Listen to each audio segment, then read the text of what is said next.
Welcome to the Classical Happy Hour. I'm your host, Martin Davids. This is the show where my guests and I talk about music while enjoying a tasty beverage. Then we try to play some music together. Today's guest is Ruth Lenz. Hi, Ruth. Hello. It's so great to see you. So for my listeners that don't know you, can you tell me what you're doing for work these days? I'm the concertmaster of the Reno Philharmonic and the Reno Chamber Orchestra in Nevada. And I also have a private studio. Cool. So did you get those jobs at the same time, or are they No. connected in any way? They're not connected officially. A lot of the personnel is the same because Reno is it's a little isolated by mountains and everything. And so we have a certain pool of musicians. I got the Philharmonic job first, and the chamber orchestra position opened a little later. So how long have you been the concertmaster of the Reno Phil? 13 years now. It was my 10-year anniversary when the lockdown happened, the shutdown happened.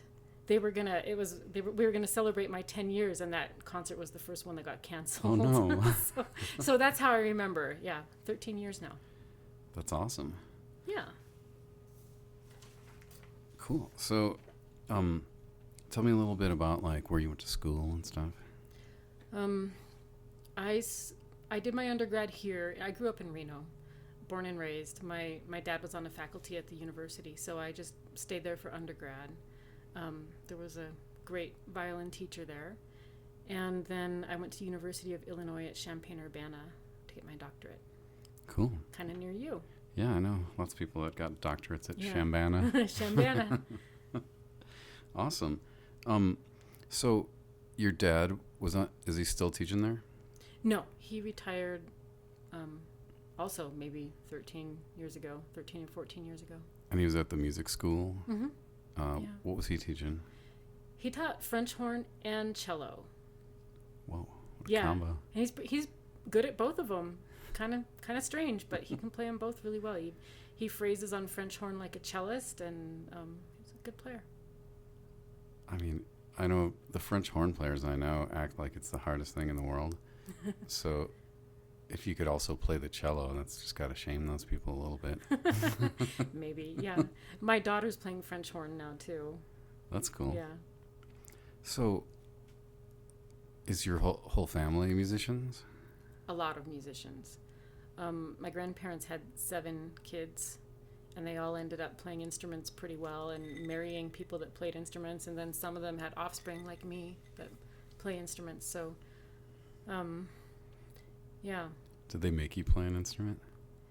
No, I've had to ask myself that in earnest. Like, did I really pick this? Because, but when I was 2, they couldn't keep me away from the piano or my mom's violin, so they gave me one. And they did have to force me to continue when I was in middle school age for about 2 years. Not force, but they had to motivate me because I didn't want to do it then. But Financially motivate? I was really into horses, and I had horses, and they said, well, you need to practice violin before you feed the horses. And so no starving horses for me. Yeah, you don't want your horse to die. No, so it was motivating because I was so passionate about riding the horses then that I did the obstacle of practicing to get there. That was smart of them. Yeah. So are you still riding horses? Not as much. My own last horse passed away 10 years ago, but my parents still have horses. I got my mom addicted to horses, so I can ride theirs. Yeah. That's awesome. So I guess you're not living in an urban condo.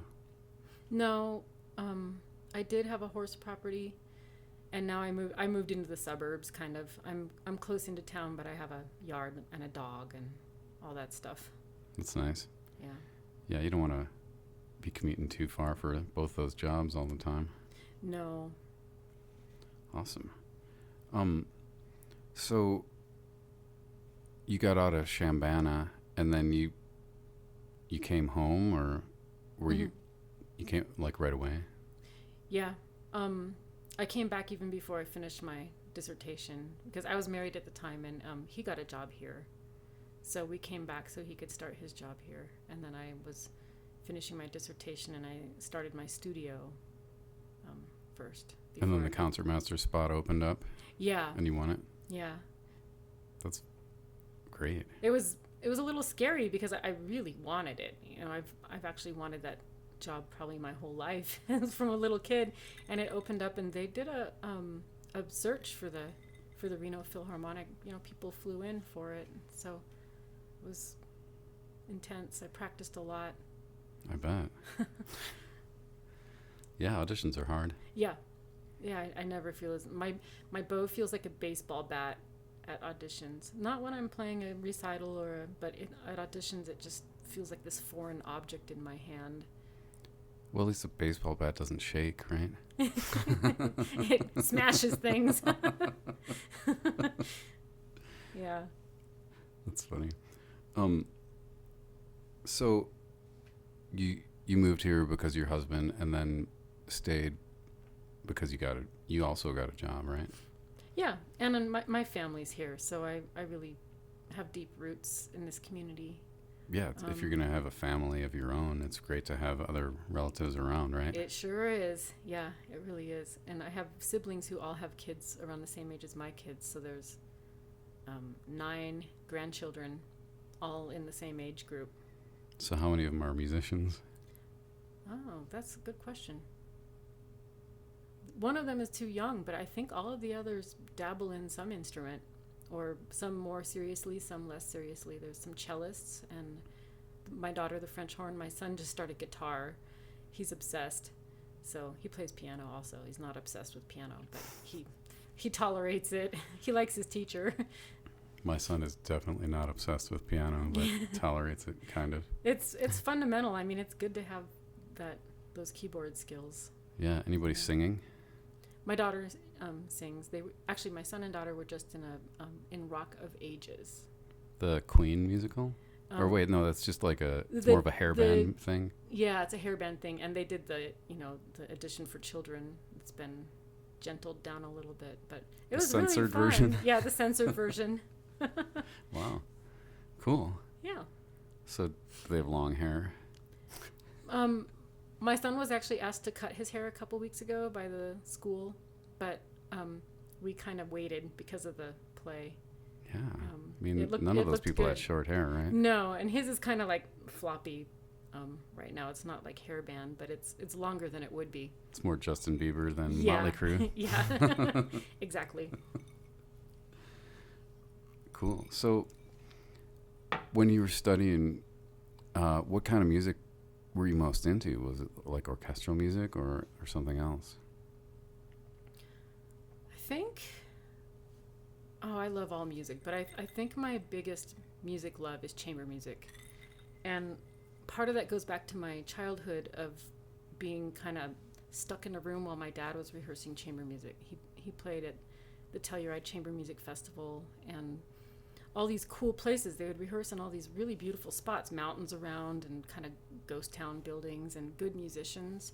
So I always overheard Brahms sextets and everything. But whenever I hear it, not only do I hear the music, but I hear people that I have a lot of affection for and surroundings that are just really special. So I think, chamber music is my favorite, but I love orchestral also. As I'm aging, tears come to my eyes a lot more frequently when I'm performing at the end of the pieces, and sometimes it's embarrassing, but sometimes it's just, it's okay. Like in a Mahler symphony or something? Yeah, and part of it's because my arm hurts, right? At the end of Mahler 2 or something, it's just how much tremolo can you play?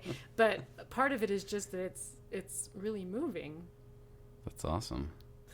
Madame Butterfly, one time the conductor, I was crying so much, the conductor kind of leaned over and he goes, "It's okay, sweetie, it is really sad." I get a hold of yourself. Yeah, I have a friend that went on tour with the St. Matthew Passion and just like completely lost it like every night. Mm-hmm. Sometimes you don't get desensitized to it, you get more sensitized to it. You hear more and more things and feel it more deeply every time, maybe. It's like the opposite of being jaded. There you go. Yeah, because nobody wants to see jaded people playing. You know? No, and no one wants to be jaded either. That's not fun. I never thought about that. Yeah. That the people that are jaded don't want to be. Because they seem to not really look for an alternative. Yeah, it's comfortable. I think it might be comfortable, but yeah. I think I became a musician because I like to feel things Mm-hmm. and express things and connect. And if that went away, it'd just be kind of sad. Yeah. Maybe that would make me cry more. Are you naturally an introvert in other areas of your life, or you don't seem like too shy or anything? I'm definitely not shy. Yeah. Yeah, I've been known to say that my comfort zone is planet Earth. Mm-hmm. I envy you. I am shy and introverted in a lot of ways, kind of, held back. But my one place where I really allow myself to be fully honest with how I'm feeling is when I'm playing. Or at least that was the first place I allowed myself. Maybe as I got older, I got a little more open in other ways. But I was really reserved and quiet when I was a kid. And then when I play, I would just like go for it, and everyone was like, wow, there's a lot in there. But you would never know otherwise because I just kind of held back. So that was maybe my first place where I expressed myself fully. That's great. You found yourself through music. Found a voice. Yeah. Yeah. I had to find it there instead of literally my voice for a while. So, what instruments do you play? I did play piano. I started that when I was 2 also. And I kind of traded off which one I was more excited about. Sometimes I could. You started the violin at 2? Yeah. Like a wood one? Yeah. And I smashed it. Did you? So my 2 God, year olds. you're my hero. I have to. I have to forgive myself because 2-year-olds don't have impulse control. No. So I They're remember crazy people. my parents gave me the violin, and they explained how fragile it was, and how I had to be so careful and always set it in the case, or they really told me this is very valuable and breakable. And so then they set it literally right after they set it on the floor, and we were sitting around it, and my mom was going to show me some things, and my little 2-year-old brain said, I wonder what it would sound like if I stepped on it. And I did. So I remember the whole thing, and then I remember their faces, and I remember this just intense remorse. They didn't say a word. My dad picked it up and went down in the basement. He had a shop down there where they actually rehaired bows and repaired instruments anyway. So he glued it back together, and then not a word was said. What did it sound like? Have you seen that video where the poor person is playing Tchaikovsky concerto and the conductor knocks it out of their hand? No. The conductor does this big gesture and literally knocks the violin right out of the soloist's hand, and he tries to catch it, and it goes flying and lands, and it sounded like that, just wood crunching, and then a little child crying. Oh. Have you ever seen that? I don't know what genre it is, but The Mad King. It's some kind of like weird musical piece where at some point they smash a violin. Mm. Like the singer grabs somebody's violin and smashes it. So I think they always like have a crappy one there. Yeah. And make sure they switch it out in time. Yeah. It's so scary though. Yeah. Yeah, I don't want to hear that again, that sound. It's not. There's been times when people drop them in rehearsal or something and everything goes quiet and you turn around and it's always a bad sound. But when I started when I was 2, because my mom was a violinist, she kind of did ambush teaching with me. Like, she would notice that I might be receptive to learning something, and she'd sit down with me for 90 seconds and show me something and then leave, and do that maybe 5 times in the day. A lot of kids don't have that, just a hovering violin teacher waiting to swoop in and show them, how to hold their left hand or something. Also, the attention span is so brief, right? Yeah, because I've tried to teach some younger kids, and they only have 15-minute lessons, but even most of that, you're teaching the mom how to do that swooping in and teaching thing, but it's tricky. Yeah, I had kid that asked for a violin, I think at maybe 3, because we used to always go to the violin shop, and they had an M&M dispenser. If you put a quarter in, you know. Mm-hmm. So one day they were like, "Can I have a violin?" I was like, "Sure." But we didn't get lessons until 4, I think. Yeah. And I was not going to teach. Yeah. I remember really not wanting to be touched. Like the teacher would try to place me in the right position, but I would brush them off, and I know how to do it. You know, I didn't want to. Yeah, I had a lot of maturing to do. Well, everybody does. Yeah, still do. Yeah, I'm not going to argue with that. I had a Suzuki teacher, and she was a nun, and she had a bag of candy, and you'd get a piece at the end of the lesson, and I remember thinking the lesson was over and running over to the candy bag, and it was only like 5 minutes in, being so sad. Oh. I have students that look at the clock, and it's really nice when they look at the clock and it's later than they think it was. They're like, "Really? It's almost over?" That makes me happy, but It's better than sometimes the it's teacher other way. looking at the clock. Oh, yeah. I have a really good internal clock now for lesson spans. I can almost feel it down to the 2 or 3 minutes. You should, because Pacing. like, you know these tempos of all these pieces, right? You should know Yeah. how time passes. Yeah, yeah.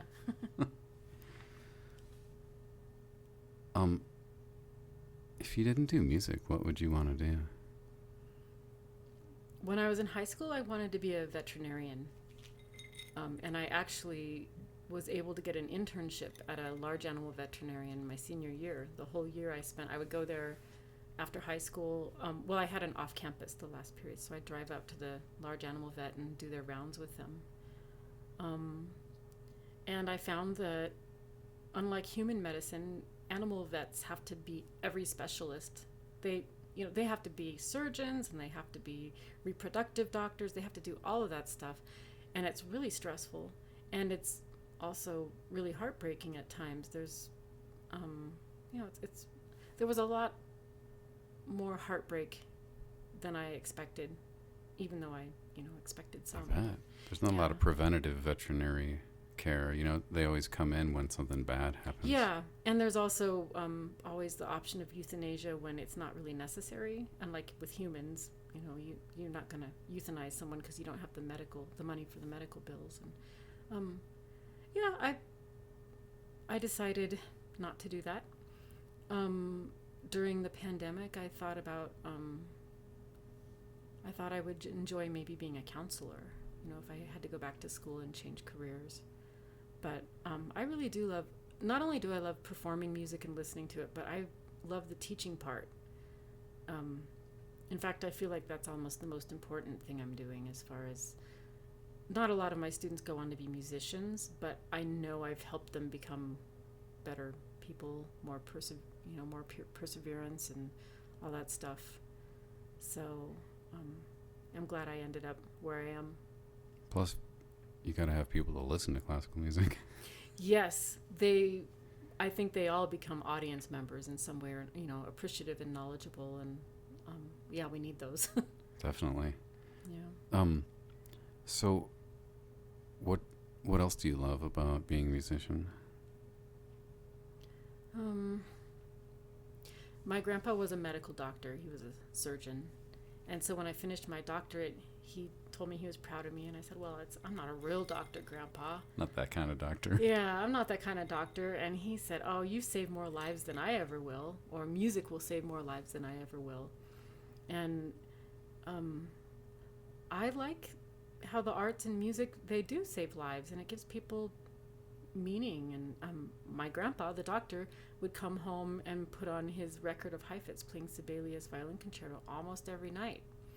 And I remember him saying, it's the plains of Siberia or something when it would start. He always had this visual of like snow going across Siberia, but something about that helped him transition from the stress of his job to the other part of his life. And I know he really needed that transition. So yeah, there's that one, I forget who it was, but it's on the internet about it's some commencement speech by some guy, and he's to a bunch of music students, and he's saying, you know, on a Friday night, people will come into your concert and they'll need to feel better afterwards. So all the time you spend practicing, it's like a doctor learning about medicine. It's just as important, you know, because you're going to need all those skills to help people. Yeah. And it takes about as much practice to become a brain surgeon or to become a violinist, a proficient violinist. I think there's a study, it's about the same. But that actually helps with my nerves a lot when I'm performing, to just remember that I'm giving a gift to the audience. Instead of being worried that they're going to hear me screw up, you know, it's just, it helps a lot to frame it that way. So do you feel nervous before concerts? Only particular concerts now. Most of the time, no. My nerves manifest as kind of this hypercritical awareness when I'm playing. The only time I feel nervous ahead of time is, you know, if it's a concerto or something. Like a few years ago, I played Barber Concerto, and not only was I nervous about the solo, but there was also a wildfire, and the concert was outside, and there was ash raining down, and I just, after all this work, I thought the concert might get canceled and stuff like that. But if we were playing Mahler 1, I don't think I would be nervous. I would just be excited, and yeah.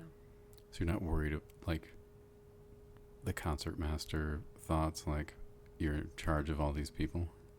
Leave it to the conductor? Well, let's say that preparation plays into my nerves. If I'm prepared, I'm less nervous. And if I know the piece, then I feel better. If I'm underprepared or it's a new piece and I haven't had time to put into it, it's more nerve-wracking. But I try to avoid that. For sure, yeah. I mean, I definitely feel different when I play a concert. Mm-hmm. It's not like a normal day. No. Or like a day off. No, when I was young, I'd have a concert at night and I'd still load my horse into a horse trailer and drive off into the mountains and go riding and, you know, make it back in time for the concert. But I had a couple times where they get to the trailer at the end of the ride and the horse won't get in. And you're like, oh, come on, buddy, please get in the trailer. I got a concert. So I've gotten a lot more chicken about that kind of thing as I get older, or I wasn't a concertmaster then. It wasn't as maybe noticeable if I was late, but I never did miss a concert from that, but it was a gamble for sure. Yeah, there's so many things that can distract and weigh on you. Mm-hmm. I try to minimize them by, I don't know, some people I play with, it seems like they never even have their music in a binder. It's just like loose sheets flying around. Mm-hmm. And I just want to be relaxed about something. Not I worry know about of my a music guy falling apart. I know of a guy whose music blew off the stand. A draft came across the stage, and he was walking around the stage looking for whatever page he needed to find and reading it off the floor. That doesn't need to happen. Yeah, what if they're in the wrong order? Yeah, they were. He was having it was a funny memory, and luckily it was a music school concert, not a, you know. Yeah, I think I come across as like super chill, but I try to have everything ready so that there's less to worry about, you know? Yeah. And like you said, preparation is such a big part of it. Yeah. Preparation is the biggest way to not feel nervous, right? Yeah. If you've done the preparation, there's less to worry about. Like if it didn't go well at practicing, it's unlikely to go well in the concert. Mm-hmm. Yeah. Although it does seem like when the adrenaline kicks in, time slows down a little bit and you have more time to play all those really fast things. And sometimes if I'm low energy, the performance gives me that extra kick that gives me the energy to play my best compared to the rehearsals. I don't know. There's been a few times where I was just tired from the other things of like parenting or whatever, and I noticed the concert just gave me, I felt energetic for the first time all week in the concert. And so there's nerves manifesting in a good way, because it feels good to finally have some energy. Yeah. No, I like the feeling of feeling more alive. Mm-hmm. Yeah, and it feeds off the audience. If the audience is alive, that helps a lot too. Yeah, sometimes those Sunday afternoon ones, man. Yeah, yeah. Or the pandemic ones where they're not even out there and there's just a camera. Oh, did you do some of those? Yeah. Yeah, that was hard because doing like a really solo need recital them. Mm-hmm. with nothing coming back at all. You don't even know if they can hear it. Yeah, yeah. That's hard. Yeah. Well, the other thing is keep a steady diet of performing, you know. If you go for a long time and then do a concert, I feel like it's a little slightly more nerve-wracking. Mm-hmm. So you know, after the pandemic, I noticed not everyone had the same level of activity during that time. Mm-hmm. So I tried to extend grace to people, you know, because it was a hard time. Yeah. And give them a little time to come back to their full powers. Yeah, that was. I had some fun during the pandemic. I did some more piano practicing, and I taught myself the Elgar violin concerto. I just decided I was going to finally learn it, and so I was actually practicing as much as before, but on just the one piece. It was fun, but. Did you get to play it? No, I haven't like performed it, but it was fun to learn it. Maybe someday. We can always hope, right? It wasn't exactly the easiest one to perform. It's long and crazy, like an orchestra, like a symphony, but I like it. I think, you know, like non-musicians don't know that you don't get to pick everything you play, and there are like lots of things that people never get to play, even though they would love to. Mm-hmm. Yeah. Yeah, I know some people that are nearing the end of their career, and every time the orchestra announces their new season, and they're like, oh, come on, I've played that already like 20 times. Why can't we do this one? You know, I'm hoping for Mahler 9 here. I want to play Mahler 9. And we get other Mahlers, but so far, still hoping for Mahler 9. So is that money factor? I think just sometimes other ones fit into the season better. Or we did have it programmed for the pandemic year. That's it was in there, but and they want it to be appealing to the audience, and the audience in Reno probably likes Mahler 5 and Mahler 1 better than Mahler 9, but it'd be good for them. And they could see me cry. Seriously? I mean, they can watch me cry. I mean, maybe they don't like it because they haven't heard it in Reno. Yep. Yeah. Well, I hope you get to do it. Yeah, me too. So, do you have any like advice for young people that want to be a musician? I think there's always a way to make it work.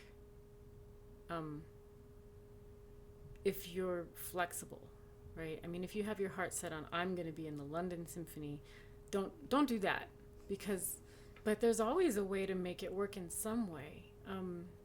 And it doesn't have to, you're not a failure if you didn't get into a big orchestra or a medium level orchestra or any orchestra. If you are focused on bringing joy to people with music. There's music therapy, the teaching, all of that stuff. If you love music enough that you are willing to find a way that doesn't have to be, you know, performing in an orchestra. Yeah, I think that's it. Those things like music therapy and teaching, they're not because you failed as a performer. They're because you're bringing joy to people with music. And as long as you can keep sight of that, it'll be great. Yeah, not everyone has a talent for teaching or performing, right? Mm-hmm. But that doesn't mean you shouldn't do one of those. Yeah, and you can find whatever your passion is in it. You know, and sometimes, like for me, I didn't find the passion for teaching as early as I did for performing. It took a longer and I did look at it early on, like in my early 20s, as something that I would stop doing when I had more performing work. But then I didn't want to stop. As I get older, I get wiser and more. I think I get more generous and less about, hopefully, less about myself. The teaching is more of a generous thing, but still have a long way to go. I'll be a great teacher by the time I'm 90. Well, I think everyone wants a teacher that's not thinking about when they can stop teaching. Yeah, and also a teacher that's hoping that their students will get better than them. That's, I'm just waiting for a student to just like fly by me and just play circles around me, and that's I haven't had it happen with some of my like long-term students yet, but I've taught lessons to people that went on to just become superstars, and I'm so happy for them, and I love when that happens. Yeah. I mean, it's like your kids. You feel good when they do things well, right? Yeah. And the relationship with a student, it is a little bit parental. Yeah. With the private lessons, sometimes you get to teach them all the way from kindergarten through high school, and they'll come back and visit you on summer vacation, and it's pretty great. So, do you have anything cool coming up? July 1st, there's a orchestra in town that's doing a side-by-side with students. So I think every student will be paired with a professional player. And they're, one of the pieces programmed is Arvo Part's Fratres, and I'm playing Fratres with that orchestra. So that's what I'm practicing right now. And then late July, I'm playing in the Classical Tahoe Orchestra, and we're doing... Is that your summer gig? If I'm lucky. Yeah, I love playing in that orchestra. I think Brahms too this summer, and the Strauss Concertstück for four horns, which my daughter is super excited about because that's not something that gets programmed very often. And then the Philharmonic next year is doing Mahler 5 and a lot of other cool stuff. So, yeah. So the chamber orchestra, like what kind of music do they play? Ooh, we're playing Mahler 4 in the chamber orchestra version. One of my favorite things we played last season was the Telemann Don Quixote suite, because I got you know this piece, right? I mean, only like the 2 violin version. Yeah, well, this was the chamber, and I got to be the stubborn donkey in the end, and it was so fun because you're supposed to just play like you're a stubborn donkey, and yeah, that was a fun program. We've started doing more Baroque stuff. Our new music director he's even trying to find Baroque bows. And the last time I used a Baroque bow was when I played a concert with you. So I have a lot to learn. He's bringing in a Baroque specialist to help us because we haven't done a lot of Baroque playing. We did Beethoven Opus 95 chamber orchestra version a while ago. That was fun. Death in the Maiden we were supposed to do. I'd like to try it again, although that's hard to pull off. With a whole orchestra? With a quartet even, anything. It's just hard to pull off. But yeah, it'd be interesting to see what we would do with it. Yeah, it's funny that you say Baroque bows because I just did Handel's Solomon in Chicago with this community choir my wife conducts. And with a professional orchestra, and I hired everybody, but it was modern instruments, and I sent out an email saying, and modern instruments, Baroque bows, and if you don't have one, it's 2023. Okay, so I need to get with the program you're saying, right? I mean, I kind of think it's time. It's time. And, well, you live in Chicago, but Reno needs to catch up. Yeah. And that means I need to start it, I guess. Okay, Marty, fine. All right, well, is there anything you want to ask me?